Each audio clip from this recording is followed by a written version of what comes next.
O tema que eu quero ministrar nesta hora é impedimentos para a cura divina.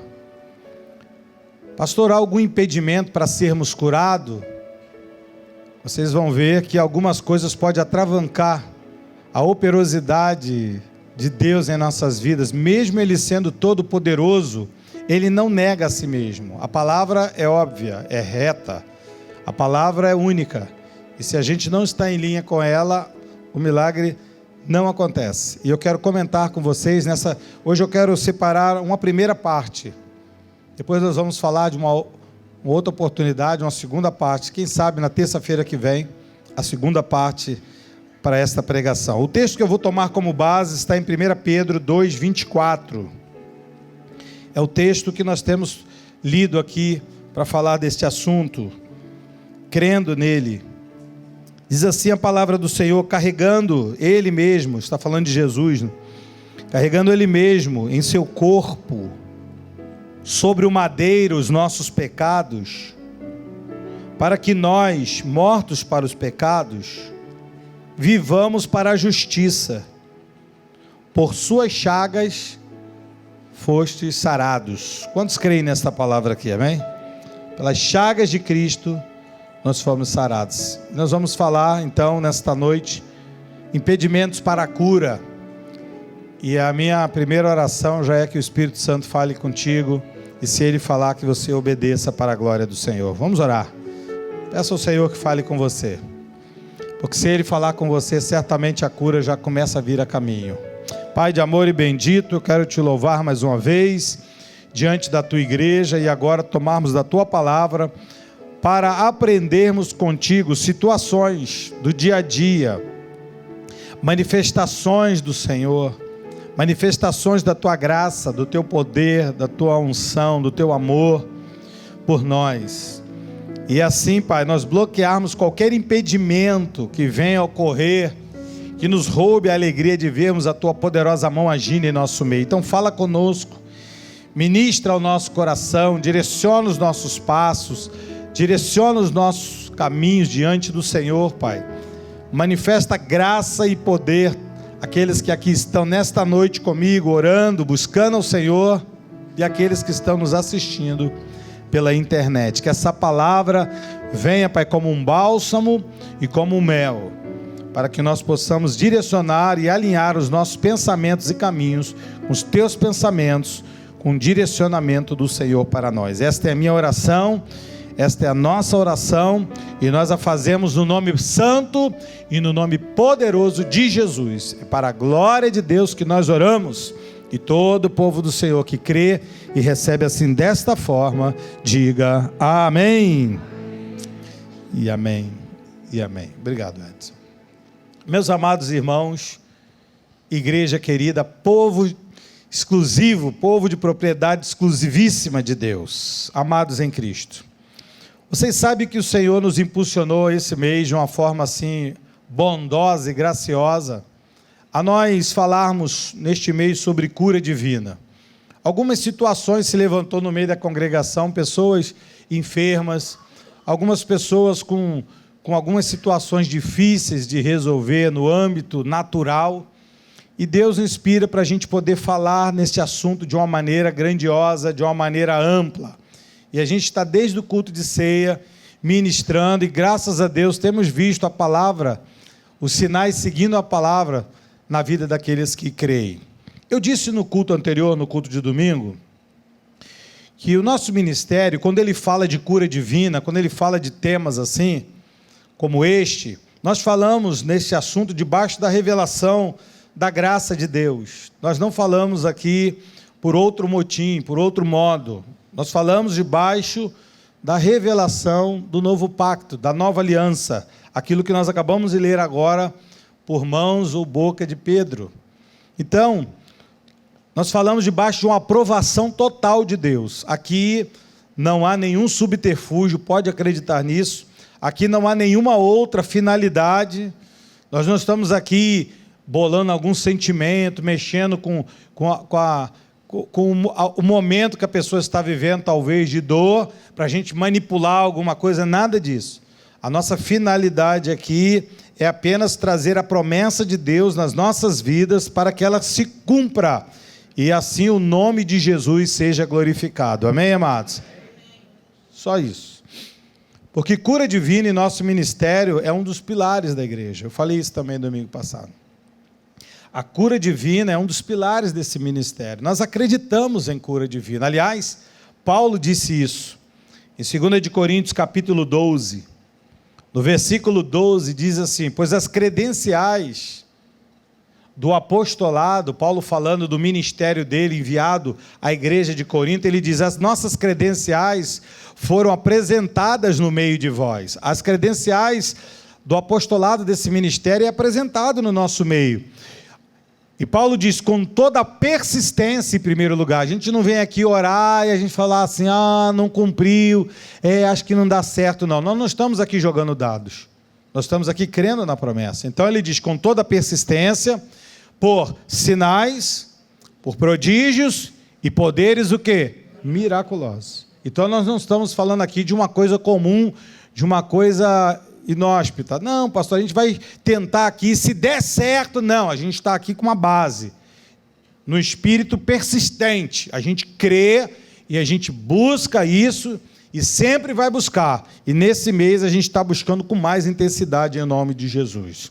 Nós temos aprendido, irmãos, no nosso ministério, em nossa igreja, através da palavra do Senhor, que nós devemos entender a importância de misturarmos a palavra que é ministrada, a palavra de Deus, com a fé. Se você não fizer essa junção da palavra com a fé, vai acontecer aquilo que eu te falei agora há pouco, fora aqui da pregação. Você não vai saber, você não vai ter a certeza, você vai ficar, uma hora você crê, uma hora você não crê, você fica, sabe, aquela coisa quando você vai a uma praia que você não conhece, a primeira coisa que você faz é botar o pezinho na água para ver se ele é gelado ou quente. Eu não sei se devo ou não devo. Nós não estamos aqui, vou usar de novo o termo, né? Nós não estamos aqui jogando dados. Nós acreditamos na promessa do Senhor. Então, se a palavra de Deus diz, nós temos que acreditar. Então, temos que misturar a palavra de Deus com a fé para recebermos cura. Aqui não é uma questão de magia, uma questão apenas de, pastor, o irmão está mexendo no nosso consciente, está mexendo com palavras positivas, nada disso, eu estou usando a palavra de Deus. Aqui não há manipulação humana, aqui é a palavra de Deus misturada à fé, gerando cura em nossas vidas, amém? O livro de Hebreus fala isso.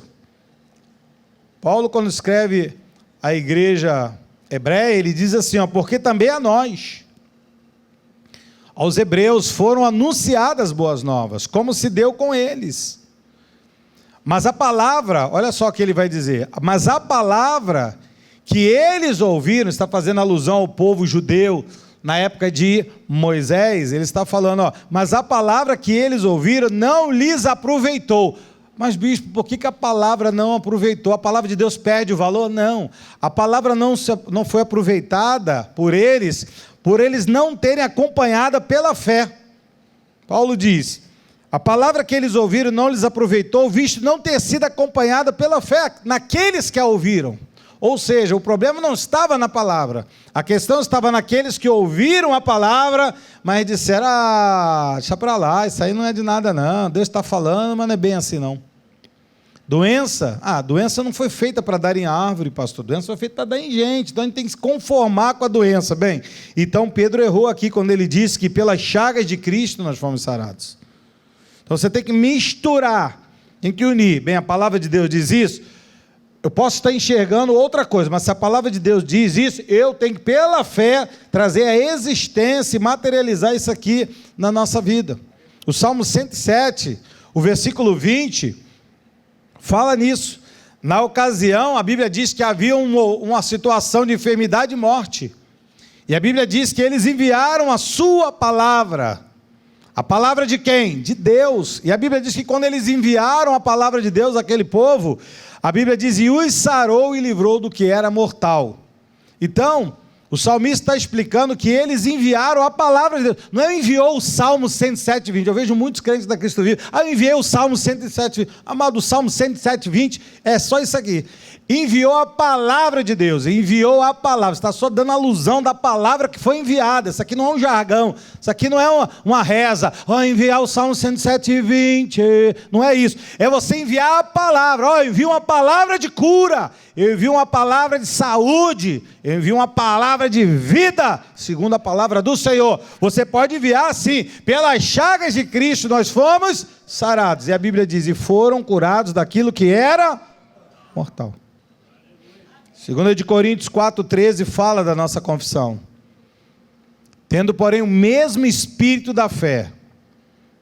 Há uma importância muito grande na igreja entender, e quando nós estamos reunidos e crendo na mesma coisa, tendo o mesmo sentimento da fé, o Espírito Santo, que é a liga, gerando amor em nossos corações, o Espírito Santo que é a liga, a Bíblia diz que ele é o selo, é o vínculo da paz.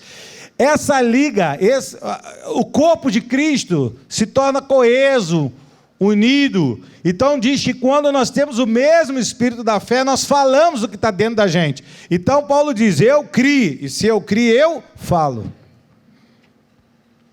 Aí ele completa dizendo da questão da unidade do corpo. Ele diz, e nós cremos, por isso nós falamos. É a importância de você entender que evangelho não é mágica. Eu já cheguei à conclusão, depois de 49 anos de vida, vivido na igreja, que muitas pessoas acreditam que evangelho é mágica. Não é mágica. Evangelho é a palavra de Deus.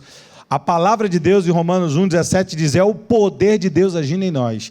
Muitas pessoas pegam a Bíblia, elas carregam a Bíblia, hoje nem mais debaixo do braço, né? Hoje é dentro do bolso. As pessoas carregam a Bíblia no seu celular, no seu tablet, sei lá onde, ou a própria Bíblia, o livro debaixo do braço. Eles acreditam que aquilo ali é um livro sagrado, mas não usufrui da beneficência que aquele livro tem para a sua vida. Não acredita. Tanto não acredita que se você fizer uma pesquisa, e já foi feita essa pesquisa alguns anos atrás por uma rádio, as pessoas que menos lê o seu livro sagrado são os evangélicos. Se você pegar qualquer outra religião, todos eles estudam e todos eles creem no que está lá. Pode estar errado, mas eles creem no erro. Nós temos a palavra do Senhor, primeiro, não damos crédito a ela. Quinta-feira, no culto aqui de estudo bíblico, eu perguntei a um grupo que estava aqui, quantos não leram a Bíblia hoje, nem oraram? A maior parte dos irmãos falaram, nem orei, nem sei o que é isso, nem conheço, me lembrei lá do casal lá, nem só ouvi falar do batismo de João. Quem é o Espírito Santo? Olha que coisa. Então, amados, a gente não pode brincar com essas coisas. Isso aqui não é um mover de mágica. Eu não venho aqui para mexer com os teus sentimentos. O que a gente vai fazer esse mês? Deixa eu bolar aqui o que a gente vai fazer. Já sei, vamos falar de cura. Não foi isso. Algumas situações ocorrendo no meio da igreja, as pessoas fazendo pedido de oração, eu falei, está saindo do controle alguma coisa. Por quê? Porque a gente não está acreditando, a gente não está dando crédito à voz de Deus, não está misturando a fé com a palavra, não estamos crendo e não estamos falando daquilo que cremos. Então, se nós não entendermos a palavra, a voz profética, o desejo de Deus para a cura, como vindo da parte de Deus, e nós acharmos simplesmente que isso aqui é uma coisa única, uma coisa humana, o que vai acontecer? Nós vamos criar dúvidas, vai surgir naturalmente, você pode ter certeza que você não vai fazer força para isso, vai surgir dúvida, vão surgir obstáculos à atuação de Deus, concernente a um monte de coisa, e como nós estamos falando de cura, eu te complemento dizendo a respeito de cura divina. Então nós precisamos usar a palavra, acreditar na palavra de Deus. E mais do que isso, a gente precisa tirar tudo aquilo que nos impede que a palavra não venha cumprir o seu propósito em nossas vidas. Por isso que eu coloquei o tema desta noite e terça-feira que vem, impedimentos para a cura, porque há algumas coisas que mesmo a palavra de Deus, sendo totalmente a favor, totalmente dando um parecer de um milagre, de cura, existem algumas coisas que te paralisam nessa situação, e é isso que eu quero comentar com vocês. Eu queria que vocês prestassem atenção a partir de agora e analisassem, porque a pregação foi feita para a gente analisar. Será que realmente, Paulo fala à igreja de Corinto, né? Esses dias eu estava lendo uma palavra tão pesada de Paulo em Coríntios 12, e ele fala no complemento lá no finalzinho, já entrando no 13, ele fala assim, vê se vocês estão realmente na fé ou se já não foram reprovados. Olha que palavra pesada para uma igreja, se vocês estão na fé ou já não foram reprovados. Paulo não está falando isso para um grupo comum. Paulo não está falando isso para um grupo fora daquilo que ele acreditava ser do reino. Ele estava falando para pessoas que viviam dentro do reino. Ele estava falando para pessoas que compareciam dentro de um lugar chamado culto, numa igreja, pessoas que faziam parte do métier santo de Deus. Paulo falou: vê se você não está reprovado. Veja se você ainda está na fé, ou se você está ali, estou aqui, só para dizer que estou. Não, esse não é o fundamento do Evangelho. O fundamento do Evangelho é criar raiz. Então, existem algumas coisas que impedem a cura, impedem o milagre, impedem o agir de Deus. E eu quero falar nessa noite sobre 7 dos 20, vou falar 7 apenas. A primeira coisa que eu quero falar com você que impede do mover de Deus para com cura e qualquer outro milagre nas nossas vidas é a falta do conhecimento. A falta do conhecimento. Porque se você não conhece se é teu direito, se você não sabe que aquilo Deus faz, se você não sabe que aquilo Deus pode fazer e fazer além, você vai sempre pensar assim: não, isso não é para mim. Isso deve ser para o meu vizinho, mas não é para mim. Provérbios 29, versículo 18, o sábio Salomão, ele diz que não havendo a profecia, o povo se corrompe. Mas aquele que guarda a palavra, aquele que guarda a lei é feliz. Então você precisa entender que quando a palavra de Deus é ministrada do altar, não é aqui uma guerra de braços. Eu não sei se essa palavra eu dou crédito, se essa eu não dou.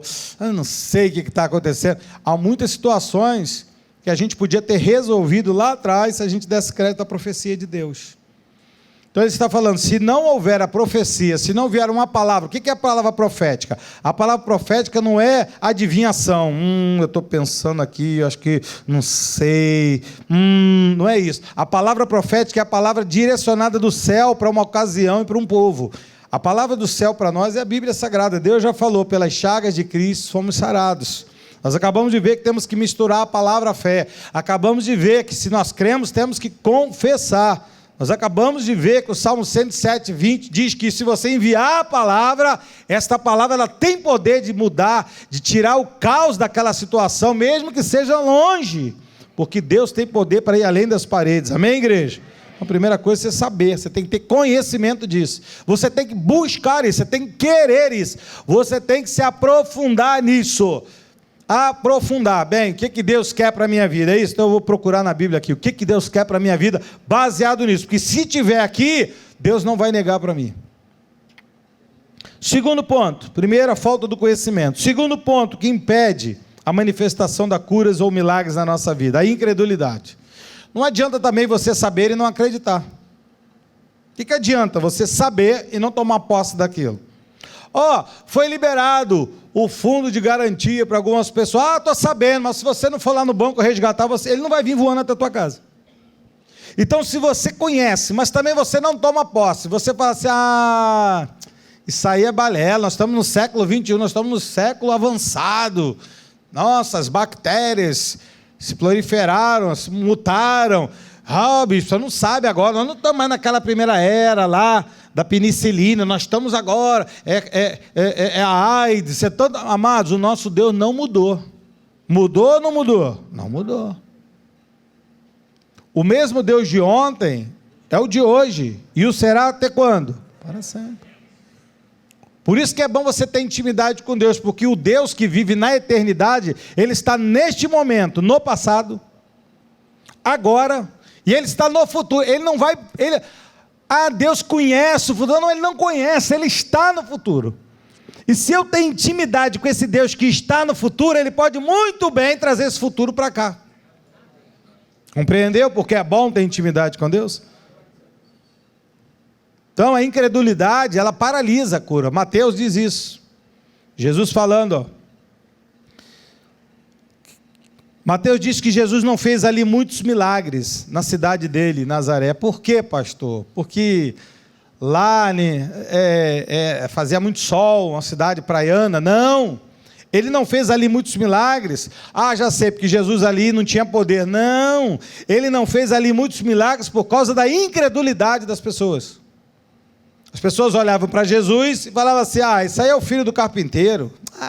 Isso aí é o filho. Eu já vi, ele tem lá na casa dele uma marcenaria lá, ele faz lá móveis até bonito. Ele é bom de móvel, mas para outra coisa ele não é bom não. Então ali Jesus não fez muitos milagres, porque a incredulidade paralisou o Rei da Glória. Como é que pode? A incredulidade paralisou o Rei da Glória.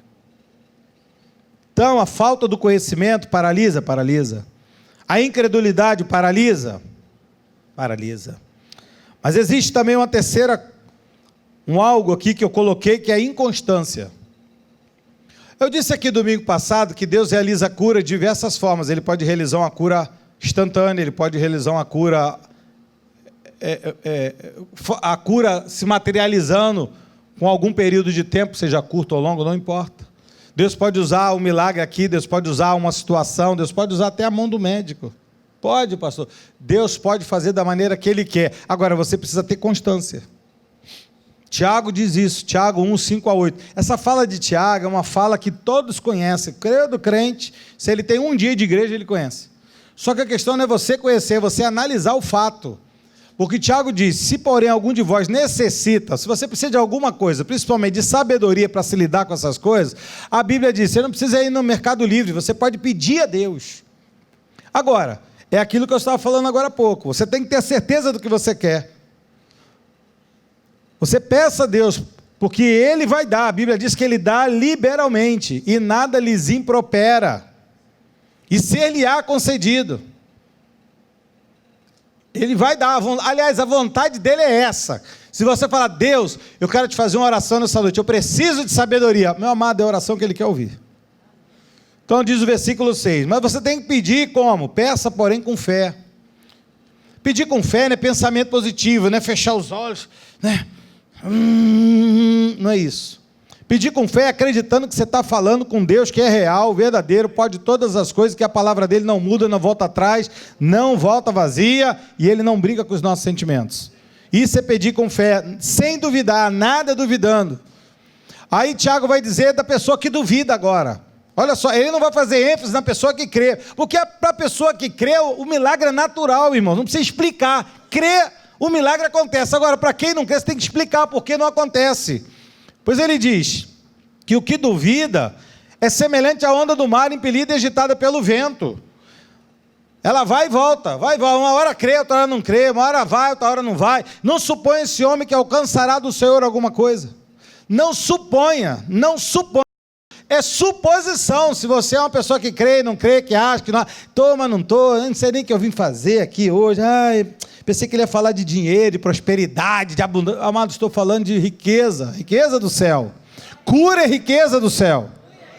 Há muitas pessoas, amados, que só tem dinheiro, só dinheiro, mas não tem paz no seu coração, a família é toda enferma. É uma desgraça completa. Então, Tiago está dizendo, não suponha que esse homem vai alcançar alguma coisa, não tem como alcançar.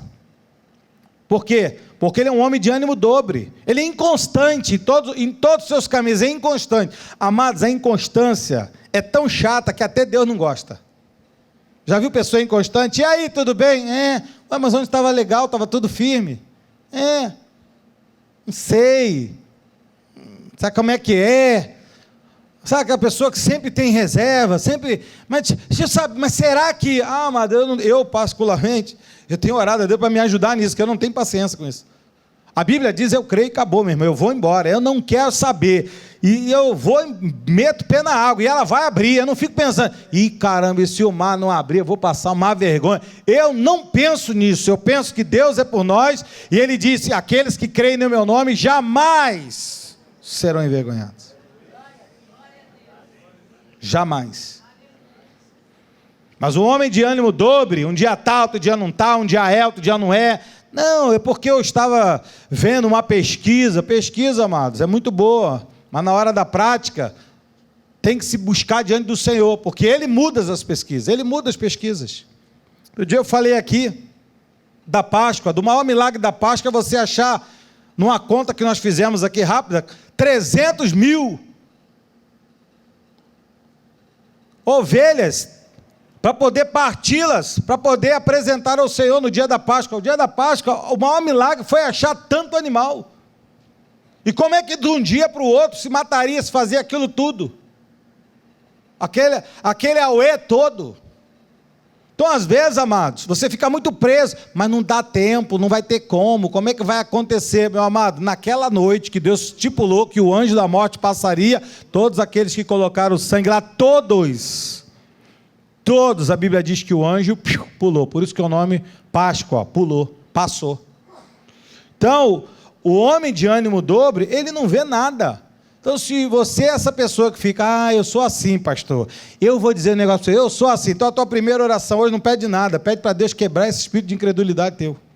Fala, Deus, me dá um espírito de crença, de fé. Aliás, as pessoas me chamam de crente. Ô crente, se a gente é chamado de crente é porque crê. Então essas coisas atravancam o milagre. A falta do conhecimento atravanca, a incredulidade atravanca, a inconstância atravanca. Outro ponto, as pessoas que desistem fácil, os desistentes e os desanimados. Ô irmão, crente desanimado é muito chato. E aí, irmão, é o quê? É o quê? É o quê? Hebreus 6, 11 e 12 diz assim, ó, olha o que diz Hebreus 6. Desejo, eu tenho um desejo, desejamos, porém, que cada um continue cada um de vós mostrando até o final do culto, até o final da semana. Quem está aqui está lendo ali comigo? Quem está aqui está lendo? Os irmãos estão lendo aqui comigo, irmão? Os irmãos estão lendo comigo? Até onde? Até o quê? A mesma diligência. A mesma diligência, para a plena certeza da esperança, a mesma. Eu desejo que cada um continue na mesma pegada, vamos dizer assim, na mesma vibe, na mesma pegada, na mesma diligência, para a plena certeza de esperança, na mesma. E aí, irmão? Ontem foi bênção, né? E hoje também. E amanhã, firme. Olha o 12. Para que não vos torneis indolentes. Existem algumas passagens muito pesadas para o crente. Chamar um crente de indolente, mas Paulo chama. Ou indolente. Por quê? Porque são pessoas que são desistentes, são desanimadas. Mas ele diz, para que vocês não torneis indolentes, mas imitadores. Pastor, é pecado alguém imitar outro?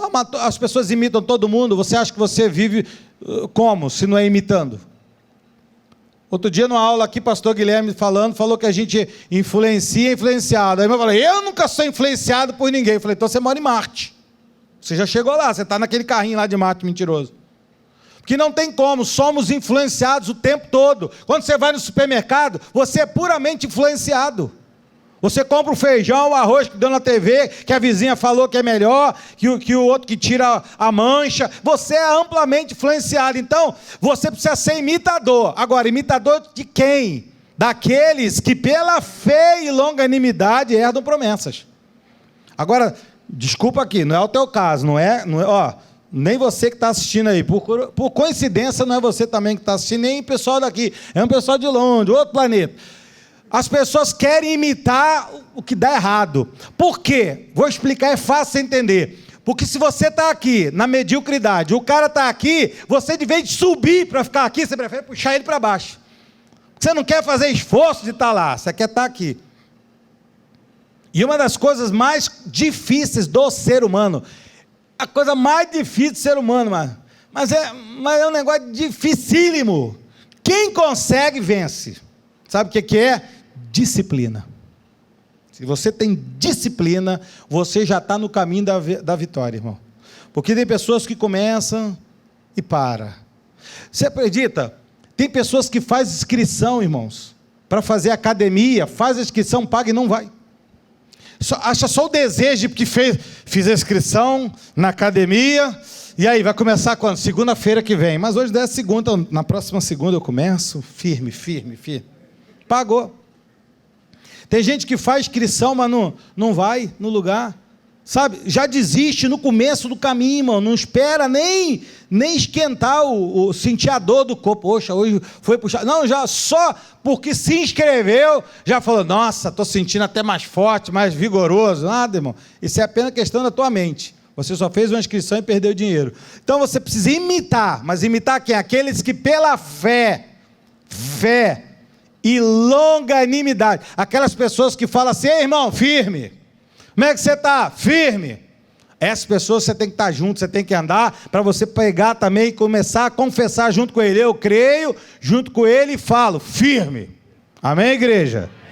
Então, existe alguns pontos que paralisam. Mesmo a palavra te garantindo, mesmo Deus não mudando, a falta do conhecimento, a incredulidade, a inconstância, as pessoas que desistem fácil, as pessoas que paralisam rapidamente, pessoas sem nenhuma vontade de querer avançar, fica só na levada da água, né, de um lado para o outro. Supõe essa pessoa que vai alcançar alguma coisa, tira da tua cabeça, não vai. E o pior de tudo é que o tempo passa e as pessoas vão entrando em outras classes. Primeiro eles são desistentes, depois eles são pessoas que desanimam, daqui a pouco são pessoas que estão frustradas. Estou frustrado. Por isso que existem milhões de desviados da igreja. Milhões. Sabe por quê? Porque não entenderam isso e vai desviando.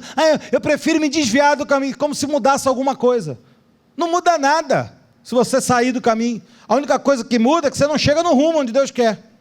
Mas na tua vida natural e física, você vai continuar comendo, você vai continuar andando, você vai continuar respirando. A questão é, não chegará aonde Deus determinou que você chega. Quinto ponto. Uma das coisas que paralisam a cura. Isso aqui é muito sério, muito sério. Muitos nem acreditam nisso aqui. Mas isso aqui é uma das coisas que paralisa a vida da pessoa. É chamada falta de perdão. Isso aqui é muito sério. Falta de perdão. Olha o que Jesus disse em Marcos 11, 25 e 26. Quando você estiver orando, e a gente vai orar, se tende alguma coisa contra alguém, perdoai. Para quê, pastor? Para que o vosso Pai Celeste vos perdoe também as tuas ofensas. Olha que a nossa ofensa, ela é medida da maneira que a gente libera para o próximo. O que a gente quer para a gente, entre aspas, é medido naquilo que eu quero para o próximo. É a minha intenção de abençoar alguém. A intenção de você ser abençoado é para ser canal da bênção, não é para você aparecer na FOB, dizendo, sou abençoado, vou aparecer no Fantástico domingo. Não, é você ser canal da bênção. Então, se você é uma pessoa perdoadora, Deus olha para você, esse coração generoso e doador, que é uma coisa tão simples, não é dinheiro. Você não está dando dinheiro para ninguém, você não está dando um imóvel para você, você está quebrando apenas uma corrente espiritual invisível, mas real. Que a falta de perdão amarra a pessoa. E diz o 26, mas se vocês não perdoarem, também o vosso Pai Celestial não perdoará. Amados, está em Marcos 11, 26.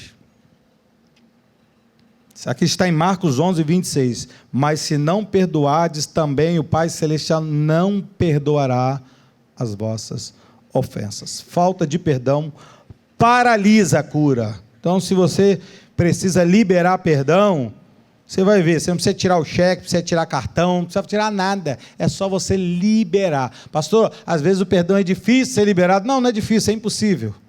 Mas como é que se libera? Com Deus. Fala, Senhor, eu quero fazer um pacto, uma aliança contigo. Se o Senhor trabalha nas minhas ofensas, da maneira que eu trabalho para o meu próximo, da mesma maneira que o Senhor olhou para mim e não tacou um raio na minha cabeça, não me destruiu, porque eu merecia, eu também quero fazer isso pelo próximo. Pronto, é assim que a gente se vê. Porque a gente pensa que a gente... Irmãos, bota na tua cabeça, tem advogados aqui que já foram, principalmente em audiências de família. Amado, se não tiver um juiz ali, vai ficar 30 anos discutindo, porque o marido fala assim, a culpa é ela que é a culpada, ela que é a culpada. Aí a juíza fala, pode falar a senhora, não, ele é que é o culpado, ele é culpado. Se não tiver um juiz para ver quem realmente está mentindo, quem não está, ou às vezes o juiz nem sabe, o juiz vai pelo doni, duni, te, salameme, porque não tem como, ninguém vai falar assim, não, o culpado sou eu. Então a gente usa isso aqui, a gente fala assim, não, o culpado é sempre o próximo. Você já viu, é só você ver o mundo como é que funciona, a culpa é sempre do próximo, é sempre do outro, agora a culpa é tudo do presidente. Tudo do presidente. A gente tem que achar um bode expiatório, irmão, sempre foi assim. Então você tem que parar, respirar e falar assim, poxa, imagina se Deus pensasse igual eu penso, se Deus não me perdoasse, nem aqui eu estaria. Então por causa disso, eu também libero o meu perdão. E a Bíblia diz que isso, falta de perdão, paralisa. Penúltimo ponto. O que paralisa, o que faz a gente não ver a cura, impede a cura, o milagre na nossa vida? O medo e o temor. Parece que é uma coisa simples, né? Medo e temor, parece que é simples, né? Mas não é não. Não é não. Domingo, quando acabou o culto, conversava com um jovem aqui, ele falou para mim, pastor, eu estou tomado de um espírito de medo. Minha vontade é ficar parado aqui onde eu estou ali. Ele falou, quero ficar parado, nem me mover eu quero. Então, às vezes a gente pensa que as coisas são simples de se resolver. Lembra que eu falei aqui que a nossa cabeça pensa nas coisas bem naturais? Se é para orar por uma enfermidade, a gente ora. Mas a pessoa está com problema na mente, ela está com a síndrome, ela está com medo. É frescura. Não é frescura. São situações que dominam a pessoa. E somatiza. Ela começa na tua mente e ela vai paralisando você. Eu me lembro de uma senhora que a gente ajudava aqui na igreja. Eu não me lembro nem se eu era pastor da época. Você já era pastor daquela senhora que a gente ia visitar, que tomava remédio? Aí eu já era o pastor. Que ela chegou um dia aqui na igreja, antes de começar o culto, ela veio de manhã, ela veio aqui na frente, ela falou: pastor, só precisa me ajudar. Eu falei: o que foi? Ela com os olhos regalados, ela falou: tem uma pessoa me seguindo, e ficou lá fora. Eu falei: não, irmã, não tem não. Ela: tem sim, senhor, vamos lá ver. E eu fui. Quando eu saí do portão, ela falou: olha aqui, olha aqui, olha aqui, olha aqui. Eu falei: calma. Aí abracei ela, é a sua sombra, irmã. Ela estava com medo da sombra. Olha que ponto chega. E essa senhora, ela partiu para o Senhor. Você sabia? Porque a gente ia fazer visitas a ela todo mês, eu e a Arlete, a gente ia lá, ajudava ela, eu falava com ela. E aconteceu um fato na vida dela, inusitado, eu vou contar para você aprender como é que se lida com as coisas. Ela era da nossa igreja, trabalhando a palavra, aí na frente da casa dela, assim, diagonalmente a casa dela, abriu-se uma portinha e botou uma placa escrita igreja. Aí eu fui lá, ela falou assim: pastor, eu quero ficar nessa igreja. Eu falei: então eu quero falar com o pastor da igreja. Ela falou: não é um pastor, é uma pastora. Eu falei: tá bom, então eu quero falar com a pastora. E quando eu vi a pastora lá, com todo respeito, porque eu também sou pastor, não estou aqui fazendo demérito a ninguém, respeito o chamado, respeito a vocação de cada um, mas quando eu olhei, eu falei para a irmã: fica lá em Nova Iguaçu, não fica aqui. Não, porque aqui é pertinho, ela é uma benção. Amado, lógico, tem que ser benção, né? A pessoa tem que dizer benção. Tá bom. E a gente ligava: e como é que está? Já estou curada. Ela tomava remédio há 23 anos, o mesmo remédio para síndrome de algumas coisas lá, que hoje descobriu-se que naquela época já começou a se levantar, que era síndrome do pânico. 23 anos. Ela disse assim: a pastora pegou o remédio, jogou fora e disse: a partir de hoje você não toma nunca mais. Amados, deu um piripaque nela, ela se matou. Aí o marido dela veio aqui chorando: eu disse para ela. Eu falei: não era para dizer não, era para você falar com ela como um sacerdote, falar assim: não. Mas sabe por quê também? Porque ele, como sacerdote, de vez de estar na posição, também não estava. Então, existem algumas coisas, amados, por mais que Deus é poderoso, por mais que Deus é o todo-poderoso, o grande El Shaddai, paralisa. Porque Deus não vai pegar você pela mão. Eu falei aqui outro dia, Deus não entrou na frente de Eva: não, Eva, você não vai não. Não, eu vou pegar. Não vai. Não vai fazer isso. Deus não vai fazer isso. Ele vai te dar orientação. O caminho é esse: perdoa. O caminho é esse: seja constante. O caminho é esse: não seja incrédulo. Tenha meu conhecimento, busca a minha palavra. Você vai ver, eu já falei aqui de busca da palavra. Vai passar um ano até o final do ano, e muitos de nós não vai dar a mínima para ler a palavra, para ter aquela leitura diária, buscar em Deus, falar com Deus. Mas a gente quer o milagre, Na verdade, a gente quer a mágica. Por isso que em muitos lugares não acontece. Por isso que o próprio Jesus não viu milagre na terra dele. Ele deixou de ser poderoso? Não. Porque ele tinha um caminho e as pessoas olhavam para um outro caminho ligado a ele. Então o medo, o temor, paralisa. Jó disse isso. Olha o que Jó fala: aquilo que temo me sobrevém. Olha que coisa forte, irmão. Aquilo que eu fico temendo, aquilo que eu receio me acontece, aquilo que eu fico assim: não sei não, eu acho que isso vai. Você começa a conspirar contra você mesmo, ao ponto daquilo acontecer. Olha que coisa. Jó ficava pensando: rapaz, eu acho que vai acontecer uma desgraça da minha casa, eu acho que vai acontecer uma desgraça, eu acho, não sei não, hein? Eu estou sentindo, não é que aconteceu? E diz no 26, ele disse: não tem descanso, não tem sossego, não tem repouso, vem a perturbação. Ele é uma pessoa que vivia debaixo de estresse. Mas ele era um homem íntegro, reto, temente a Deus, desviava do mal, mas era estressado, era uma pessoa que não repousava, não sossegava, era uma pessoa perturbada. Amado, para uma pessoa ser perturbada é porque ela não conhece o Deus da vida dela. Se você conhece a Jesus, ele acalma a tempestade, irmão. Ele paralisa ventos, ele abre mares. Eu tenho que ficar calmo. Amém, igreja? Os irmãos estão aqui comigo? O que mais temo me sobrevém. E o último ponto dessa noite: o sentimento faccioso, a inveja e a amargura paralisa. Ah, pastor, isso não tem nada a ver. Não tem a ver? Não tem a ver? Leia comigo, por favor, Tiago 3, do 14 ao 17, você vai ver se não tem a ver.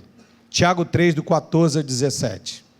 Olha o que ele vai dizer, Tiago. Se pelo contrário tendes em vosso coração inveja amargurada. Bom, se inveja já é um negócio ruim, imagine inveja misturada com amargura.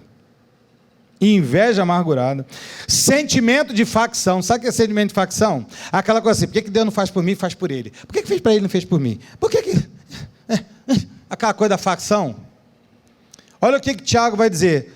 Nem vos glorieis disso e nem mintais contra o quê? Para quê? Olha para mim, olha para mim. Isso aqui é a coisa mais fantástica do mundo. Amados, não precisa ser Freud, Einstein, não precisa ser aquele que andava na cadeira, como é que é o gênio que morreu? Stephen Hawking. Não precisa, é só você entender isso aqui. Parar de mentir contra a verdade, porque nós somos gênios disso, cara. Eu não sei o que está acontecendo na minha vida. Amados, se você não sabe, quem sabe? Amados, eu vou te dizer, eu sei tudo de bom, do que presta, do que não presta, do que vale, do que não vale, na minha vida. A dos outros eu não sei, mas na minha eu sei. E eu não posso ficar aqui mentindo contra a verdade. Eu não sei o que... Amado, você não sabe como a mentira é um negócio demoníaco. Jesus chamava aquelas pessoas que mentiam contra a verdade de filhos do diabo. Falou, vocês são filhos do diabo. A mentira é um negócio que... Só para você ter uma ideia, a verdade é tão forte que um homem ganhou a presidência da República só por dizer assim, ó, a verdade é que liberta, a gente precisa da verdade. Para você entender como é que o negócio é forte. Se você bate de frente com a verdade, ninguém te paralisa, irmão. A questão é você vencer isso. E você ter coragem de falar assim, não, para aí. A questão sou eu aqui. Eu que tenho que resolver aqui. Pode reparar, todo mundo está errado. A gente está sempre certo. Não, mas deixa eu explicar aqui. É só você ver, irmãos. É só você ver batida de carro. Todo mundo está certo. Tem que vir um guarda para ver, fazer uma perícia para dizer quem está certo e está errado. E todo mundo está certo, está todo mundo certo. Esses dias eu vi um vídeo da menina que bateu num carro da polícia. Primeiro dia dela pegou um carro, ela bateu num carro, não sei quantos vídeos você viu, ela bateu um carro da polícia, não foi aqui no Rio não, virou o carro, tu viu ela falando? Ele parou o carro ali, não era para estar parado o carro, o cara não podia estar parado o carro ali, a culpa era do PM que parou o carro ali. E ela veio dele uma trombada no carro que virou o carro da polícia. E ela rindo, falou assim, quem mandou ele parar o carro ali? Ah, queridos, não minta contra a verdade. Se você entender, olha só, olha para mim, se você entender isso aqui, amado, ninguém te segura. Ninguém te segura. Se você entender essa frase aqui, não mentir contra a verdade, diz o versículo de número 15. Então... se você entender, vence. E se não entender, ele vai dizer que esta sabedoria, que é continuar se auto-enganando, ele vai dizer que é uma sabedoria que não desce lá do alto. Pelo contrário, olha o que ele vai dizer da sabedoria de pessoas que frequentam lugares de crente, isso aqui eram pessoas crentes. Ele vai dizer, essa sabedoria, querido, não é a sabedoria do Espírito Santo, essa sabedoria ela é terrena, ela é as coisas da terra, ela não vai passar desse teto. Segundo, ele vai dizer que essa sabedoria é uma sabedoria pior do que um cachorro, ela é animal, porque o cachorro é assim, eu tenho cachorro, você briga com ele, mas ele sabe que você gosta dele, ele vai lá chatear, mas se você fizer assim, ele volta, porque ele conhece teu coração. E pior de tudo, ele vai dizer que essa sabedoria, olha o que ele vai dizer, ela é demoníaca. Então, apesar de Deus ser todo poderoso, e eu não posso ficar aqui brincando com você mais, não posso, a gente já está muito grandinho para a gente ficar brincando com verdade, né? Eu não sou daqueles pastores, nós vamos orar, o Espírito, esse mês, amados, não tem esse mês, não tem esse ano, é agora, ou Deus vai começar a trabalhar na nossa vida, ou não vai trabalhar. Deus, ele é assim, ou é trevas, ou é salvo, ou é purgatório. Não, ou é não salvo. Ou é ovelha, Ou é um híbrido? Não. Não tem. Não tem. Ou é trigo, ou é joio. Ou vai ou racha. Se eu quero, foi o que eu expliquei para a irmã, define, eu não vou ficar, irmão, tem muita coisa para fazer, vamos definir rápido, porque a pessoa quer a explicação pormenorizada do anjo Gabriel. Amados, presta atenção, eu falei, querida, defina só com Deus, o que você quer, é só você não mentir contra a verdade. Deus, eu não quero ter comunhão contigo, porque se eu tiver comunhão contigo, só vai falar algumas coisas que eu não quero ouvir. Deus vai falar, valeu, tá de boa, tchau. Agora, vai haver momentos da tua vida que não adianta você ficar gritando aqui na igreja, Deus, revela! Ué, agora, você não falou que não queria? É só você definir o que você quer na tua vida, amados. Evangelho é simples e puro, como dizia o C.S. Lewis. É puro e simples, ou é ou não é. O problema é que a gente vai criando os embaraços, os impedimentos. Amém, amém, amém. Amados, é óbvio, o corpo fala. A gente está aqui no louvor, eu observo cada coisa, eu falo, meu Deus, meu pai, não aguenta. Amado, dá vontade de eu sair correndo aqui e pegar você e sacudir. Você fala assim, domingo de manhã, o presbítero do cara fala assim, você crê, então fala para a irmã, você quer, irmã? Mas como é que você vai falar uma pessoa uma palavra de vitória olhando para baixo? Não tem como. Toda a neurociência diz que você está olhando para baixo, a não ser que você está vendo alguma coisa, você não está vendo nada. Se o teu olhar cai, a neurociência explica até do lado que você olha. Se você olha para cá, para um lado, você está criando alguma coisa. Se você está olhando para cá, você está gerando outra situação para cá, para o lado direito. Tudo isso hoje é ciência explicada. A Bíblia está dizendo, não precisa estudar com Freud, não precisa estudar com Lacan, não precisa estudar com Melanie Claire, não precisa estudar com ninguém. É só você não mentir contra a verdade. Ponto. Se você não mentir contra a verdade, tua sabedoria ela é antagônica ao que é terrenal, animal e demoníaco. Então ela é uma sabedoria de quem? Dos céus. Agora imagina, se você tem a sabedoria de Deus em você, tudo que você falar com Deus está alinhado com o pensamento dele. E tudo que você falar, batata, como dizia minha mãe. Mas a gente prefere assim, vamos orar, né? É melhor falar como jogador, né? Deus está no... Já pegou o macete. Os caras descobrem rápido o macete. Não tem o que falar? Deus está no controle. E algum dia Deus saiu do controle? Deus saiu do controle de Sansão? Deus saiu do controle de Davi? Deus não sai do controle. A questão é que a gente não tem o que fazer. Bem, eu preciso criar um jargão para mentir contra a verdade. Já sei, tem que ser um jargão bem bolado, divinal, tem que ser uma, sabe, a propaganda, você sabe que a propaganda é uma coisa assim, fora do normal, né? Outro dia eu estava falando aqui na igreja, da questão do lembra do quando acabou, a irmã falou assim, pastor, quando o senhor falou assim, me dá vontade. Eu falei, por que aqui na igreja não tem a danadinha? Eu falei, danadinha, você gosta do... Para você ver, eu nem falei o nome da bendita, mas a mente vai lá. Então, a nossa mente ela é capaz de muitas coisas, até de mentir contra a verdade, até de mentir. Ô Saul, eu não falei para você não trazer boi nenhum, Saul? Não, Senhor, eu trouxe, sabe para quê?